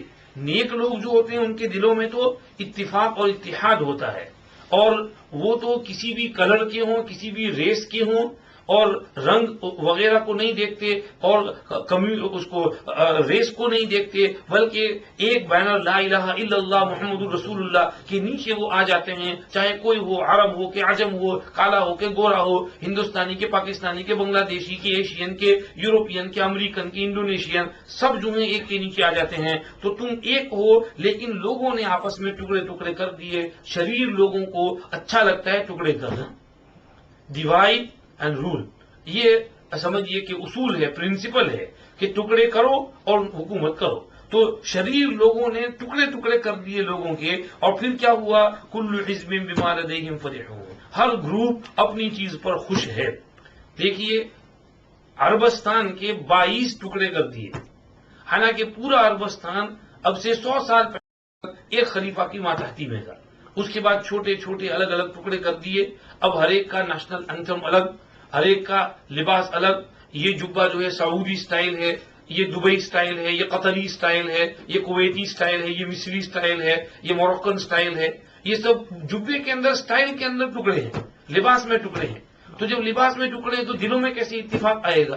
دل میں بھی تفریق ہوگی جب لباس میں ٹکڑے، ہر چیز میں، چال ڈال میں، وضع قطع میں، بول چال میں، اور ہر چیز میں ٹکڑے ٹکڑے۔ تو یہ ٹکڑے کرنا یہ اللہ کو پسند نہیں ہے، یہ تو شریر لوگوں نے ٹکڑے کر دیے، اور ہر جماعت اور ہر گروپ اپنے پاس جو کچھ ہے اس کے اوپر خوش ہوا جا رہا ہے۔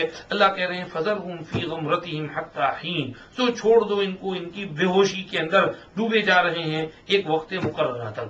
غمرہ کہتے ہیں ڈیپ واٹر کو، تو یہ لوگ اپنے ڈیپ واٹر کے اندر چلے گئے ہیں، اور ایسی ڈیپ گہری غفلت کے اندر پڑے ہوئے ہیں کہ وہاں سے ان کا نکلنا اب مشکل ہو گیا ہے۔ چھوڑ دو، اب اسی گہرے پانی کے اندر یہ ہلاک ہوں گے، تو چھوڑ دو ان کو ان کے گہرے پانی میں اور ان کی بے ہوشی اور مدہوشی کے اندر کہ ایک وقت مقررہ تک۔ ایحسبون انما نمدہم بہ من مال وبنین، بھلا انہوں نے یہ خیال کر رکھا ہے کہ ہم جو کچھ انہیں دیے جاتے ہیں مال اور اولاد، تو نسارع لہم فی الخیرات، ہم ان کو دوڑ دوڑ کر تیزی سے پہنچا رہے ہیں خوبیاں اور بھلائیاں؟ نہیں نہیں، بل لا یشعرون، بات یہ نہیں، بات یہ ہے کہ ان کو شعور نہیں ہے، احساس ان کا ختم ہو گیا ہے۔ ان کو ہم نے بہت مال دیا، بہت اولاد دی، تو اپنی لگژری کے اوپر یہ اترا رہے ہیں کہ خدا ہم سے بہت خوش ہے، ہم کو دے رہا ہے، تو ہمارے سے خوش ہے اس لیے ہم کو اتنا یہ دیا ہے، وہ دیا ہے، دولت اور ہماری اکنومی، اور ہم جو ہے نمبر 1 یہ اور وہ۔ حالانکہ وہ یہ نہیں دیکھتے بکرے کو جب کھانا زیادہ کھلاتے ہیں اس کی وجہ ہے کہ اس کو ذبح کرنا ہے ابھی، تو یہ تم کو جو بہت دولتیں مل رہی ہیں اس لیے کہ ذبح کا ٹائم قریب آ گیا ہے۔ تو یہ کیا انہوں نے یہ خیال کر رکھا ہے کہ ہم جو ان کو بڑھا چڑھا کر کے مال دے رہے ہیں، اولاد دے رہے ہیں، تو ان کو جلدی جلدی سے ہم خوبیاں اور بھلائیاں دے رہے ہیں؟ یہ ان کو خوبیاں بھلائیاں نہیں مل رہی، بلکہ بات یہ ہے کہ یہ شعور ختم ہو گیا ہے، احساس ختم ہو گیا ہے۔ بھلائی تو کن کو مل رہی ہے؟ ان الذین هم من خشیۃ ربہم مشفقون میں اس کو آگے بیان کریں گے کہ یہ بندے نیک کام کرنے والے ہیں، خیرات کی طرف سبقت کرنے والے، ان کا حال بعد میں پڑھ لیں گے۔ ترجمہ کر لیں ابھی جتنا پڑھا اس کا۔ بسم اللہ الرحمن الرحیم ثم انشأنا من بعدهم قرونا آخرین، پھر ہم نے ان کے پیچھے دوسری جماعتیں پیدا کی۔ ما تسبق من امة اجلها وما يستأخرون، کوئی قوم اپنی مدت سے نہ آگے بڑھتی ہے نہ پیچھے ہٹتی ہے۔ ثم ارسلنا رسولنا تترا، پھر ہم نے ہمارے رسول لگاتار بھیجے۔ كلما جاء امة رسولها كذبوه، جب بھی ہم نے کسی امت کے پاس اپنا رسول بھیجا یا رسول آیا امت کے پاس تو انہوں نے اس کو جھوٹا کہا، تو فاتبعنا بعضهم بعضا، پھر ہم چلاتے گئے ایک کے پیچھے دوسرے۔ وجعلناهم احادیث، احادیث، اور ہم نے ان کی کہانیاں بنا دی. فبعدا لقوم لا یؤمنون، سو دور ہو جائیں وہ لوگ جو مانتے نہیں. ثم ارسلنا موسیٰ واخاہ ہارون بآیاتنا وسلطان مبین، پھر ہم نے بھیجا موسیٰ اور اس کے بھائی ہارون کو اپنی نشانیاں دے کر اور کھلی سند اور واضح دلیل کے ساتھ الی فرعون وملئہ، فرعون اور اس کے سرداروں کے پاس. فاستکبروا وکانوا قوما عالین، پھر وہ بڑائی کرنے لگے اور وہ تھے ہی سر چڑھے لوگ. فقالوا ونؤمن لبشرین مثلنا وقومهما لنا عابدون، وہ کہنے لگے کیا ہم مان لیں ہمارے جیسے دو بشر کو حالانکہ ان کی قومیں ہماری خدمت گزار ہیں. فکذبوهما وکانوا من المہلکین، سو انہوں نے ان دونوں کو جھوٹا کہا تو وہی ہلاک ہونے والوں میں سے ہوئے. وَلَقَدْ آتَيْنَا مُوسَى الْكِتَابَ لَعَلَّهُمْ يَهْتَدُونَ، اور ہم نے موسیٰ کو کتاب دی تاکہ وہ راہ پر آئیں. وَجَعَلْنَا ابْنَ مَرْيَمَ وَأُمَّهُ آیَةً وَآوَيْنَاهُمَا إِلَىٰ رَبْوَةٍ ذَاتِ قَرَارٍ وَمَعِينٍ، اور ہم نے مریم کے بیٹے اور اس کی ماں کو ایک نشانی بنایا اور ہم نے ان دونوں کو ٹھکانہ دیا ایک ٹیلا پر، اونچی جگہ پر جہاں ٹھہرنے کی اچھی جگہ تھی اور صاف ستھرا پانی بھی تھا. یا ایھا الرسل کلوا من الطیبات واعملوا صالحا، اے پیغمبرو کھاؤ صاف ستھری حلال چیزیں اور نیک اعمال کرو. انی بما تعملون علیم، بے شک میں جانتا ہوں جو کچھ تم کرتے ہو.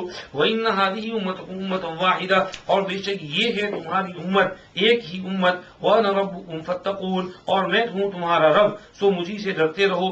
فتقطعوا امرهم بینہم زبرا، پھر پھوٹ ڈال کر اپنا کام کیا انہوں نے آپس میں ٹکڑے ٹکڑے کر کے. کل حزب بما لدیہم فرحون، ہر فرقہ اپنے پاس جو کچھ ہے اس پر اترا رہا ہے. فذرہم فی غمرتہم حتی حین، سو چھوڑ دیجیے ان کو ان کی بے ہوشی میں ایک وقت کے لیے. ایحسبون انما نمدہم بہ من مال وبنین، بھلا وہ یہ خیال کرتے ہیں کہ جو کچھ ہم ان کو دیے جاتے ہیں مال اور اولاد، نسارع لہم فی الخیرات، ہم ان کو دوڑ دوڑ کر بھلائیاں پہنچا رہے ہیں. بل لا یشعرون، بات یہ نہیں بلکہ ان کو شعور نہیں ہے. الرجیم، پناہ لیتا ہوں میں اللہ کی شیطان مردود سے. بسم اللہ الرحمن الرحیم، شروع اللہ کے نام سے جو بے حد مہربان نہایت رحم والے ہیں. ہم پڑھ لیتے ہیں. ثم انشأنا من بعدہم قرونا آخرین، آیت نمبر 41-42 سورہ مومنون چل رہی ہے. اللہ پاک فرماتے ہیں پھر ہم نے ان کے پیچھے دوسری جماعتیں پیدا کی اٹھائیں. ما تسبق من امت اجلها وما یستأخرون، کوئی امت اور قوم اپنی مدت سے نہ آگے بڑھے نہ پیچھے رہے. ثم ارسلنا رسولنا تترا، پھر ہم نے رسول بھیجے لگاتار. کلما جاء امت رسولها کذبوہ، جب جب بھی کسی امت کے پاس اس کا رسول آتا تو وہ اس کو جھٹلا دیتے. فاتبعنا بعضهم بعضا، پھر ہم بھی چلاتے ان میں سے بعض کو بعض کے پیچھے. وجعلناہم احادیث، اور ہم نے ان کی کہانیاں بنا دی. فبعدا لقوم لا یؤمنون، سو دوری ہو ایسی قوم کے لیے جو مانتے ہی نہیں. وہ پیغمبروں کے احوال چل رہے ہیں. حضرت نوح علیہ السلام کا حال بیان کیا، پھر حضرت ہود اور حضرت صالح علیہ السلام دونوں میں سے کسی ایک کی قوم کی طرف اشارہ کیا. پھر اللہ نے کہا ان کے پیچھے ہم نے بہت سے جنریشن بھیجے. کوئی امت اپنے ٹائم سے آگے نہیں بڑھتی تھی اور نہ پیچھے ہٹتی تھی. یا تو اس کے معنی یہ ہیں کہ جو مختلف امتیں آئیں تو اپنے اپنے ٹائم پہ ترتیب وار آئیں. اللہ نے لوح محفوظ میں جس کا جو زمانہ لکھا تھا وہ امت اسی زمانے میں آئی. کوئی امت اپنے زمانے سے پہلے نہیں آئی. اللہ نے جو ٹائم لکھا تھا اسی ٹائم پر آتی رہی. ایک تفسیر اس کی یہ ہے. یا نمبر 2 تفسیر یہ کہ جو امت جب بھی آئی پھر اس کے خاتمہ کا ٹائم جب آ گیا تو وہ ٹائم جو ہے نہ ڈیلے ہوا نہ فارورڈ ہوا، بلکہ جو ٹائم تھا اسی ٹائم پر اس امت کا خاتمہ ہوا. اور ہر زمانے میں ہر قوم جو آتی گئی اس کا خاتمہ ہوتا رہا، آئے گئے. اللہ پاک نے اسی لیے دنیا کو گھومتا رکھا ہے.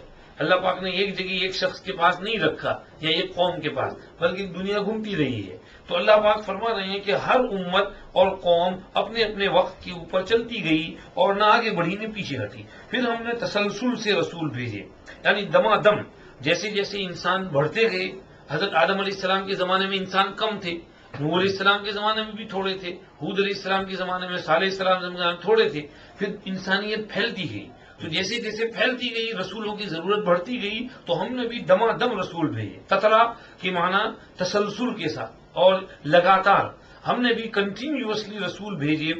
لیکن حالت یہ تھی لوگوں کی کہ کلما جاء امت رسولھا کذبوہ، جب جب بھی کسی قوم کے پاس رسول آتا ہے تو بجائے اس کو ماننے کے بیچارے کو جھوٹا کہہ دیتے تھے.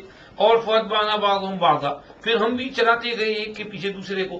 جس طرح پہلی قوم جھٹلانے والی ختم تو دوسری پھر تیسری، جو جھٹلا گیا وہ اپنا انجام کو بھگتتا گیا. اور وجعلناہم احادیث، ہم نے ان کو ایسا بنا دیا کہ آج ان کے قصے کہانیاں رہ گئیں. کوئی جو ہے کوئی جو ہے ان کو اونچی نظر سے دیکھنے والا نہیں بلکہ عبرت کی نظر سے دیکھنے والے ہی رہ گئے ہیں. اور سمجھیے کہ ہم نے ان کی کہانیاں بنا دی ہیں، قصے رہ گئے. حضرت علامہ عثمانی صاحب لکھتے ہیں یعنی رسولوں کا تانتا باندھ دیا، یکے بعد دیگرے پیغمبر بھیجتے رہے، مکذبین بھی ایک کو دوسرے کے پیچھے چلتا کرتے رہے. ادھر پیغمبروں کی بعثت کا ادھر ہلاک ہونے والوں کا نمبر لگا دیا. چنانچہ بہت قومیں ایسی تباہ و برباد کر دی گئیں جن کے قصے کہانیوں کے سوا کوئی چیز بھی باقی نہیں رہی. آج ان کی داستانیں محض عبرت کے لیے پڑھی اور سنی جاتی ہیں. یہ ہوا فجعلناہم احادیث. فبعدا لقوم لا یؤمنون، جو لوگ نہیں مانتے ان کے لیے دوری یہ ہوتی ہے. ثم ارسلنا موسیٰ واخاہ ہارون، پھر ہم نے موسیٰ اور ان کے بھائی ہارون کو بھیجا ہماری نشانیوں کے ساتھ اور کھلی سند کے ساتھ. بھائی اٹھوا بھر کے نہیں، شور نہ کرو کہ نا آواز آ رہی ہے. پھر ہم نے ان کو بھیجا ہماری نشانیوں کے ساتھ اور کھلی دلیل کے ساتھ، کلیئر پروف اور ایویڈنس کے ساتھ ہم نے ان کو بھیجا کہ حضرت موسیٰ اللہ کے رسول، حضرت ہارون اللہ کے رسول، بنی اسرائیل کو چھوڑو، ظلم مت کرو، ظلم ختم کرو. کہاں بھیجا؟ الی فرعون وملئہ، فرعون اور اس کے سرداروں کے پاس. لیکن فاستکبروا وکانوا قوما عالین، وہ بڑائی کرنے لگے، تکبر کرنے لگے اور وہ تھے ہی اوپر چڑھنے والے لوگ. فقالوا، کہنے لگے، انؤمن لبشرین مثلیہما وقومہما لنا عابدون، کیا ہم مان لیں، ایمان لے آئیں ان جیسے دو بشر اور انسانوں پر، حالانکہ ان کی قوم تو ہمارے تابع دار ہیں اور ہماری غلامی کر رہی ہے، ہماری خدمت گزار ہے، تو ہم ان کو نہیں مانیں گے. یہ خود بھی ہمارے خادم ہونے چاہیے. جب ان کی قوم ہماری خدمت کر رہی ہے تو موسیٰ اور ہارون کو بھی ہماری خدمت کرنی چاہیے. ہم ان کو کیوں رسول مانیں اور ان کی اتباع کریں؟ فکذبوہما، انہوں نے ان کو جھٹلا دیا. فکانوا من المہلکین، پس وہ بھی ہلاک ہو گئے. وَلَقَدْ آتَيْنَا مُوسَى الْكِتَابَ لَعَلَّهُمْ يَهْتَدُونَ، ہم نے موسیٰ کو کتاب دی شاید یہ لوگ ہدایت پر آئیں اور راہ پالیں. موسیٰ علیہ السلام کو کتاب دی. علامہ ادریس کاندلوی رحمۃ اللہ علیہ فرماتے ہیں کہ حضرت ابن کثیر لکھتے ہیں کہ حضرت موسیٰ علیہ السلام کو اللہ نے تورات نصیب فرمائی اور تورات کو ذریعہ ہدایت اور رہنمائی اور گائیڈنس بنایا. اس سے پہلے جو قومیں آئی تھی ان پر مختلف چھوٹے چھوٹے صحیفے ان کے پیغمبروں پر آتے تھے لیکن کوئی بڑی کتاب نہیں آئی تھی، تو ان کے اوپر پھر ہلاکت آئی، تباہی آئی. لیکن موسیٰ علیہ السلام کو اللہ نے بڑی کتاب دی اور اس میں سب کچھ کلیئر کر دیا. اور موسیٰ علیہ السلام جب تشریف لے آئے، یہ کتاب جب دے دی تو اس کے بعد اللہ نے کسی قوم کو بالکلیہ صفایا اور اس کا خاتمہ نہیں کیا. جیسے قوم عاد ثمود کا ہوا تھا، یہ سلسلہ موسیٰ علیہ السلام تک رہا، لیکن موسیٰ علیہ السلام کے بعد کوئی قوم پوری ختم نہیں کی گئی، بلکہ اللہ پاک نے ہدایت بھیج دی، کتابیں بھیج دی، رہنمائی کر دی کہ مان لو، مان لیا تو ٹھیک ہے، نہیں مانا تو کوئی نہیں، آگے جو خبر میں جو ہوگا ہوگا، آخرت میں جو ہوگا ہوگا. دنیا میں پھر مکمل ہلاکت جو ہے کسی قوم پر نہیں آئی. اسی کو اللہ نے دوسری جگہ کہا وَلَقَدْ آتَيْنَا مُوسَى الْكِتَابَ مِن بَعْدِ مَا أَهْلَكْنَا الْقُرُونَ الْأُولَى بَصَائِرَ لِلنَّاسِ وَهُدًى وَرَحْمَةً لَعَلَّهُمْ يَتَذَكَّرُونَ. ہم نے موسیٰ علیہ السلام کو کتاب دی اس کے بعد کہ ہم پہلے جنریشنز کو ہلاک کر چکے تھے. اس کتاب میں بصیرتیں تھیں، ہدایت تھیں اور رحمت تھی ان لوگوں کے لیے جو نصیحت لینا چاہتے ہیں. تو یہ اللہ پاک نے کہا. اس لیے یہاں پر خاص طور پر فرما رہے ہیں کہ فرعون اور اس کے سردار تو اوپر چڑھ گئے، موسیٰ کو جھوٹا کہا. ہم نے بھی کتاب دے دی اور سمجھیے کہ اس کے بعد جو ہے بنی اسرائیل کے بعد اور سمجھیے کہ لوگ آتے گئے اور جنریشن آتے گئے. اللہ کہتے ہیں آگے وجعلنا ابن مریم وامہ آیۃ، مریم کے بیٹے اور اس کی امی کو ہم نے ایک نشانی بنایا، ایک سائن اور نشانی بنایا تھا، نمونہ بنایا تھا ہماری قدرت کا.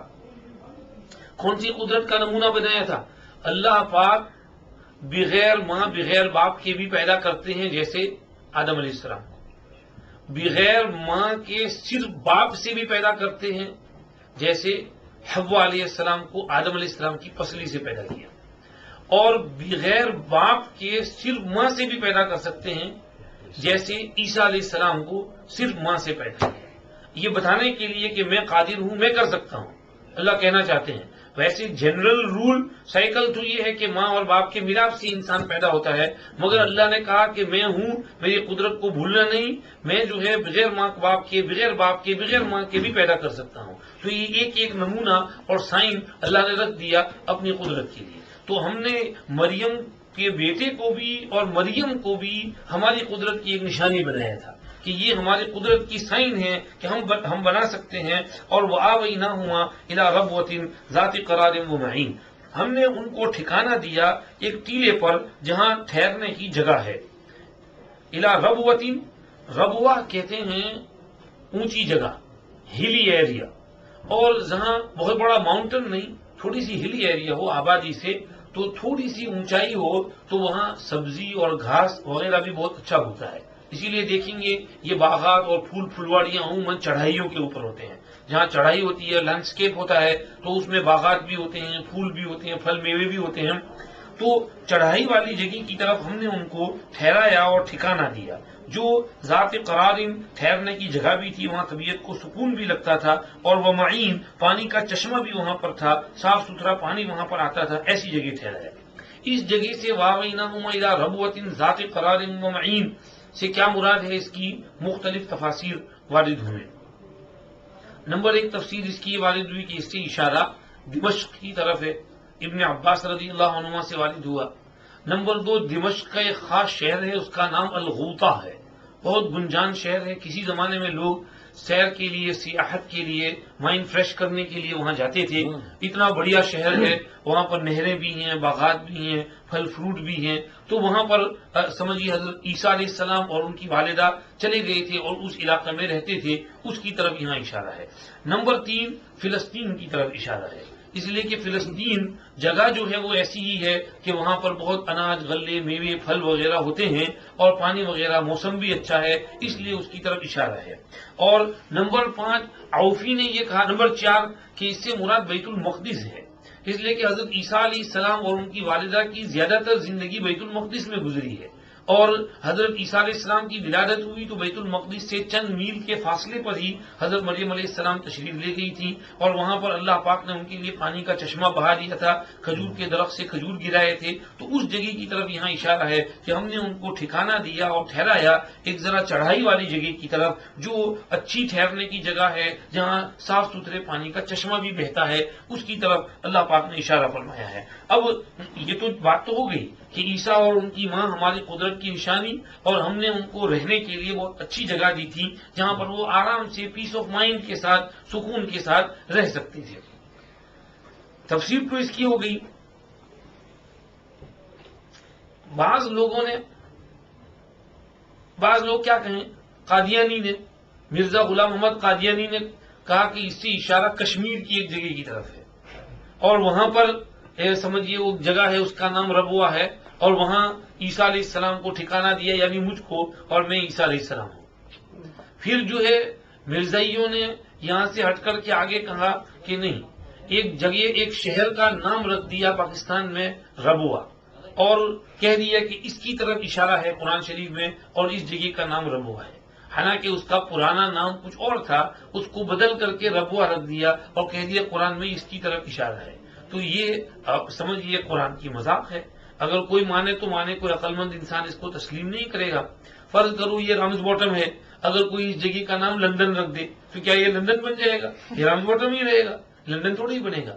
اسی طرح یہاں پر کوئی مسجد بناوے اور اس کا نام مسجد حرام اور مسجد نبوی رکھ دے تو مسجد حرام اور مسجد نبوی تھوڑی بن جائے گا، وہ جہاں ہے وہاں ہے مسجد حرام، مسجد نبوی۔ تو بس اسی طرح سے ربوہ جو ہے، ربوہ کے معنی اونچی جگہ، چڑھائی والی جگہ، اور وہ جو اس کی جو تفسیر مفسرین نے کی، ابن کثیر نے 4-5 قول، دمشق وہاں حضرت عیسیٰ علیہ السلام گئے تھے، غوطہ، فلسطین، بیت المقدس، تو ان کی طرف اشارہ ہے کہ حضرت عیسیٰ اور ان کی والدہ وہاں رہتے تھے، وہاں انہوں نے اپنا وقت گزارا تھا۔ تو ان کا یہ کہنا یہ غلط ہے، اور سمجھیے کہ اس طرح کی تفسیر ٹھیک نہیں ہے۔ علامہ شبیر احمد عثمانی نے یہاں ذرا ڈیٹیل میں حاشیہ سمجھایا ہے، میں ان کا حاشیہ پڑھ دیتا ہوں۔ علامہ صاحب لکھتے ہیں، شاید یہ وہی ٹیلا یا اونچی زمین ہو جہاں وضع حمل کے وقت حضرت مریم علیہ السلام تشریف رکھتی تھیں، جیسے سورہ مریم میں ہے فناداها من تحتها الا تحزني قد جعل ربك تحتك سريا وهزي اليك بجذع النخلة تساقط عليك رطبا جنيا. یہ آیتیں دلالت کرتی ہیں کہ وہ جگہ بلند اور اونچی تھی، نیچے چشمہ اور نہر بہ رہی تھی، کھجور کا درخت نزدیک تھا. ابن کثیر نے یہی لکھا ہے. لیکن عموماً مفسرین لکھتے ہیں کہ یہ حضرت مسیح علیہ السلام کے بچپن کا واقعہ ہے. ایک ظالم بادشاہ ہیرودوس نامی نجومیوں سے سن کر کہ حضرت عیسیٰ علیہ السلام کو سرداری ملے گی، لڑکپن ہی میں ان کا دشمن ہو گیا تھا اور ان کے قتل کے درپے تھا. حضرت مریم علیہ السلام الہام ربانی سے ان کو لے کر مصر چلی گئیں اور اس ظالم کے مرنے کے بعد پھر شام واپس چلی آئیں. چنانچہ انجیل متی میں بھی یہ واقعہ مذکور ہے. اور مصر کا اونچا ہونا بے اعتبار رو اور دریائے نیل کے ہے، ورنہ غرق ہو جاتا. اور مائے معین یہ رود نیل ہے. بعض نے ربوہ اونچی جگہ سے مراد شام یا فلسطین بھی لیا ہے، اور کچھ بعید نہیں کہ جس ٹیلے پر ولادت کے وقت موجود تھی وہیں اس خطرے کے وقت بھی پناہ دی گئی ہو. واللہ عالم. بہرحال اسلام میں کسی نے ربوہ سے مراد کشمیر نہیں لیا، نہ حضرت مسیح علیہ السلام کی قبر کشمیر میں بتلائی ہے. البتہ ہمارے زمانے کے بعض زائغین نے ربوہ سے کشمیر مراد لے لیا اور وہیں حضرت عیسیٰ علیہ السلام کی قبر بتلائی، جس کا کوئی ثبوت تاریخی حیثیت سے نہیں، محض کذب اور دروغ بانی ہے. محلہ خانیار شہر سری نگر میں جو قبر یوزا آصف کے نام سے مشہور ہے اور جس کی بابت تاریخ اعظمی کے مصنف نے محض عام افواہ نقل کی ہے کہ لوگ اس کو کسی نبی کی قبر بتاتے ہیں، وہ کوئی شہزادہ تھا اور دوسرے ملک سے یہاں آیا، اس کو حضرت عیسیٰ علیہ السلام کی قبر بتانا یہ پرلے درجے کی بے حیائی اور سفاہت ہے. ایسی اٹکل پچو قیاس آریوں سے حضرت مسیح علیہ السلام کی حیات اور زندگی کو باطل ٹھہرانا بجز خبط اور جنون کے کچھ نہیں. اگر اس قبر کی تحقیق مطلوب ہو اور یہ کہ یوزا آصف کون تھا تو جناب منشی حبیب اللہ صاحب امرتسری کا رسالہ دیکھو، جو خاص اسی موضوع پر نہایت تحقیق اور تدقیق سے لکھا گیا ہے اور جس میں اس محمل خیال کی دھجیاں بکھیر دی گئی ہیں. فجزاہ اللہ عنا وعن سائر المسلمین احسن الجزا. پوری بات واضح کر دی، شارٹ سمپل. اور اس میں وہ ایک اور تفصیل بھی آ گئی کہ مصر تشریف لے گئے تھے جبکہ وہ بادشاہ نے ان کو پکڑنے کی کوشش کی تھی. ہیرودوس نامی بادشاہ تھا، پکڑنے کی کوشش چلے گئے وہاں پر. اور آگے حضرت نے کہہ دیا یہ جو یوزا آصف کی جو قبر جس کو بتاتے ہیں یہ ہم نے بھی دیکھی ہے. ہم گئے تھے ایک دفعہ وہاں پر تو ہم نے کہا یار یہ جو جہاں کہتے ہیں کہ حضرت عیسیٰ علیہ السلام کی قبر یہ کہاں ہے، دکھاؤ تو صحیح. تو اس علاقے میں گئے، شام کا وقت تھا اور عصر کی نماز عصر کے بعد کا. تو وہاں پہنچے تو ایک لمبی قبر ہے، کافی لمبی ہے، اور اس کے ارد گرد بنا وہ جیسے بناتے ہیں سمجھیے مزار جیسا بنا ہوا ہے، چادر گرین چڑھی ہوئی ہے، اوپر اندر چپل اتار کر لوگ جاتے ہیں. لیکن وہاں پر یہ لکھا ہوا ہے یوزا آصف، وہاں حضرت عیسیٰ علیہ السلام کا نام نہیں لکھا ہے. معلوم ہوا جو لوگ یہ دعویٰ کرتے ہیں کہ عیسیٰ علیہ السلام کی وہاں قبر ہے وہ جھوٹ ہے. خود اس جگہ بھی عیسیٰ علیہ السلام کا نام نہیں لکھا ہے. اگر ہوتا تو وہاں تو نام لکھنا چاہیے. تو وہاں پر بھی یوزا آصف. اور یہ جیسے کہ علامہ صاحب نے لکھا کہ یہ وہاں کے لوگ تو یہ سمجھتے ہیں کسی پیغمبر کا مزار ہے، لیکن علامہ عثمانی لکھتے ہیں پیغمبر نہیں، کسی زمانے کا کوئی شہزادہ تھا، وہ اس طرف سیر کرتا کرتا آیا تھا، وہاں انتقال ہو گیا تو اس کی وہ قبر بنی ہوئی ہے اور اس کو لوگوں نے ایسے ہی بنا لیا ہے کہ یہ سمجھیے کہ پیغمبر کی قبر ہے.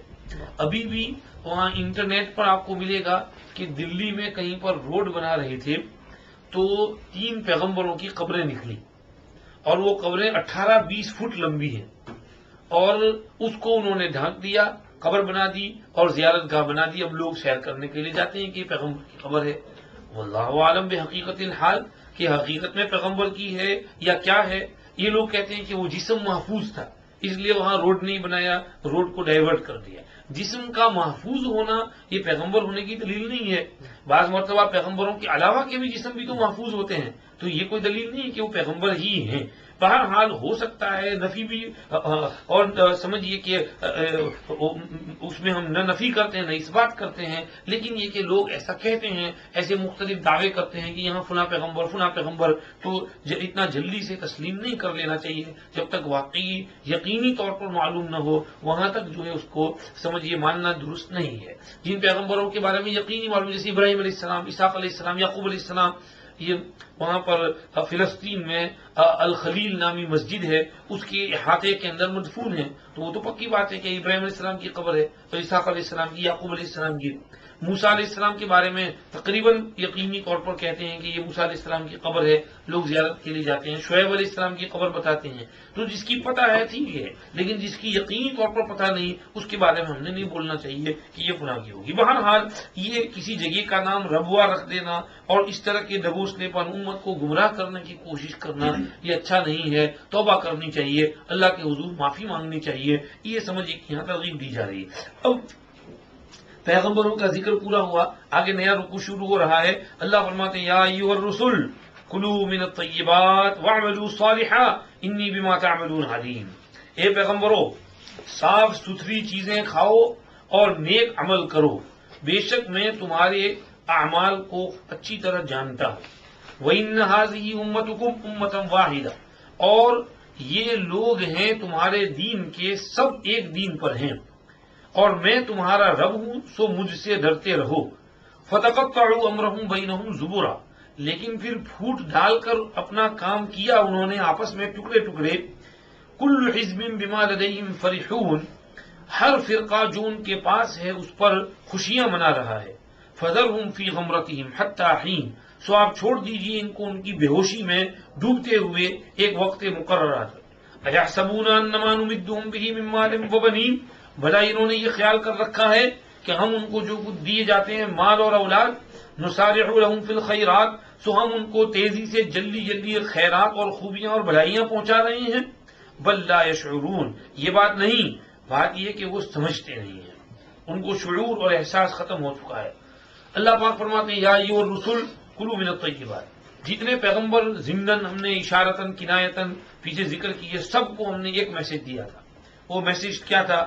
کلوا من الطیبات واعملوا صالحا، کہ پاک پاکیزہ چیزیں کھاؤ اور نیک اعمال کرو۔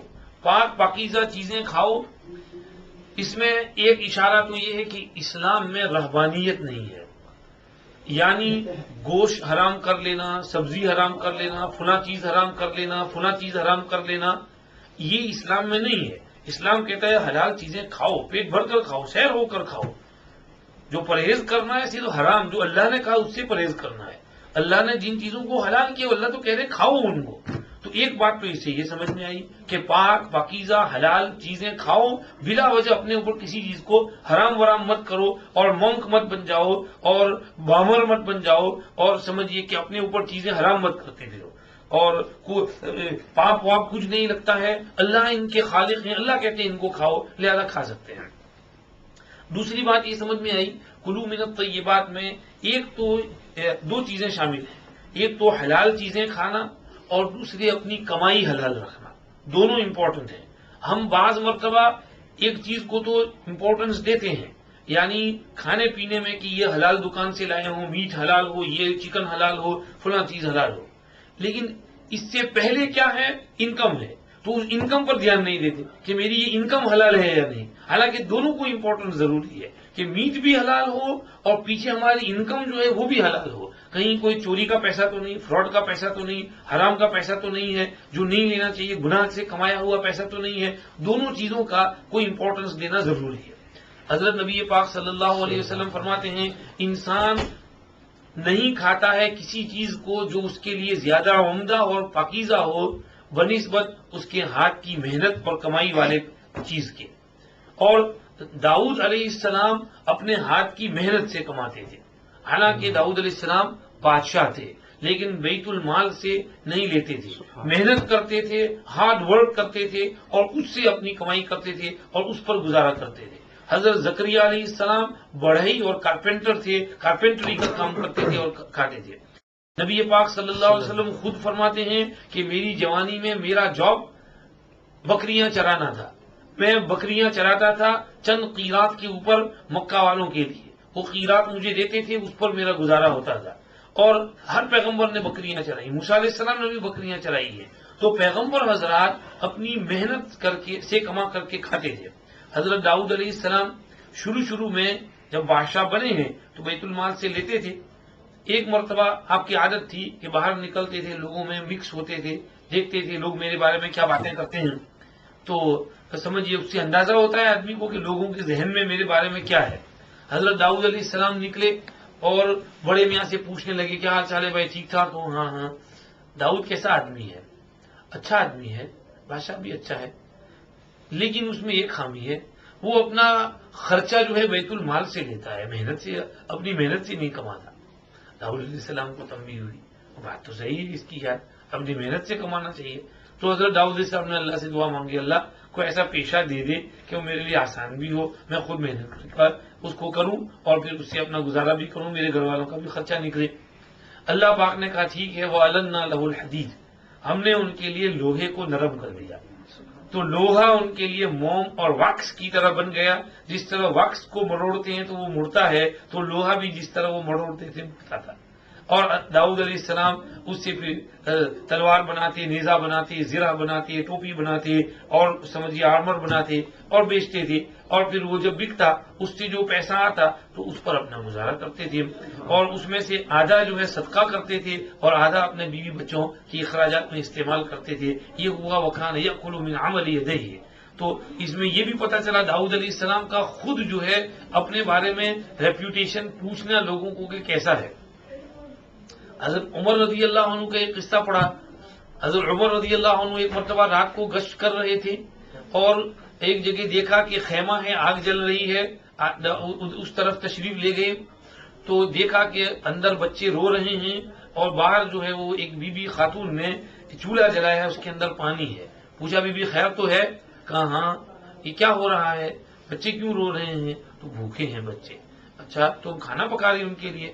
کھانا کہاں سے ہوتا میرے پاس، یہ تو پانی ہے، چولہے پر گرم کرنے کے لیے رکھ دیا ہے، بچوں کا دل بہلتا رہے اور روتے روتے سو جائیں گے، اور سمجھیے کہ میں غریب ہوں، میرے پاس کھانا نہیں ہے، خدا جو ہے امیر المومنین کا بھلا کرے کہ ہم لوگ بھوکے مرتے ہیں، امیر المومنین ہماری خبر نہیں لیتے ہیں۔ حضرت عمر نے کہا بہت اچھا، تم یہیں رہو، میں ابھی آتا ہوں۔ حضرت عمر کے ساتھ ان کے خادم اسلم تھے۔ حضرت عمر نے ان کو لیا اور سیدھے ادھر آئے، بیت المال سے ایک تھیلا جو ہے آٹے کا بھرا اور کچھ اور سامان، کچھ کھانے پینے کی چیزیں اور کچھ کپڑے اور کچھ پیسہ لیا، اور اسلم سے کہا کہ اس کو میری کمر پر لا دو۔ تو اسلم ان کے غلام تھے، انہوں نے کہا حضرت میں اٹھا لیتا ہوں۔ میں نہیں، قیامت کے دن میرا بوجھ تو اٹھانے نہیں آئے گا، مجھے خود اٹھانا ہوگا، اس کو میری کمر پہ لاد دو۔ حضرت عمر کے سامنے کس کی چلے، تو ان کو اٹھا کر کے ہیلپ کرنا پڑا۔ حضرت عمر نے خود اس کو اٹھایا اور چل کر کے یہاں پہنچے۔ چولہا تو گرم تھا ہی، اس کے اندر آٹا، کھانے پینے کی چیزیں ڈالی، کھلایا پلایا، کھانا تیار ہوا۔ حضرت عمر نے اس کو کپڑے بھی دیے، پیسہ بھی دیا، کھانا بچوں کو کہا کہ چلو آؤ، بچے کھانا شروع کر دیا، کھانے لگے۔ حضرت عمر دیکھتے رہے، پھر جو ہے وہ عورت کہنے لگی کہ بھائی تم بڑے چنگے آدمی ہو، امیر المومنین تو تمہیں ہونا چاہیے۔ تو حضرت عمر رضی اللہ عنہ نے فرمایا ہاں تم ایسا کرو، کل جو ہے وہ شہر میں آنا تو تم مجھے وہیں پاؤ گی اور وہیں پر میں تم کو ملوں گا۔ یہ کہہ کر حضرت عمر رضی اللہ عنہ تھوڑی دیر بیٹھے، اس طرف جو ہے بچے ہنسی خوشی کھیلنے لگے، تو حضرت عمر تھوڑی دیر بیٹھے، پھر وہاں سے اٹھے چل دیے۔ اسلم سے پوچھا تجھے پتا ہے میں تھوڑی دیر کیوں بیٹھا تھا وہاں؟ فرمایا نہیں۔ تو فرمایا کہ اس لیے کہ میں نے ان بچوں کو روتے ہوئے دیکھا تھا تو میرا جی چاہتا تھا کہ ان کو ہنسی خوشی کھیلتا ہوا دیکھوں، اس کے بعد میں چلوں یہاں سے۔ تو پھر حضرت عمر رضی اللہ عنہ آئے، صبح کو اس بوڑھیا کو بہت کچھ انعام تحفے دیے، پھر کہا کہ تیرا نام ہم نے دفتر میں لکھ دیا ہے رجسٹر میں، تو اپنا ماہانہ وظیفہ جو ہے یہاں سے لے جایا کر بچوں کے لیے۔ تو یہ ہمارے اسلاف اور اکابر تھے، خیر خبر رکھتے تھے کہ بھئی کیا ہو رہا ہے، گشت لگاتے تھے، فکر رکھتے تھے۔ حضرت داؤد علیہ السلام بھی اس طرح گشت لگاتے تھے۔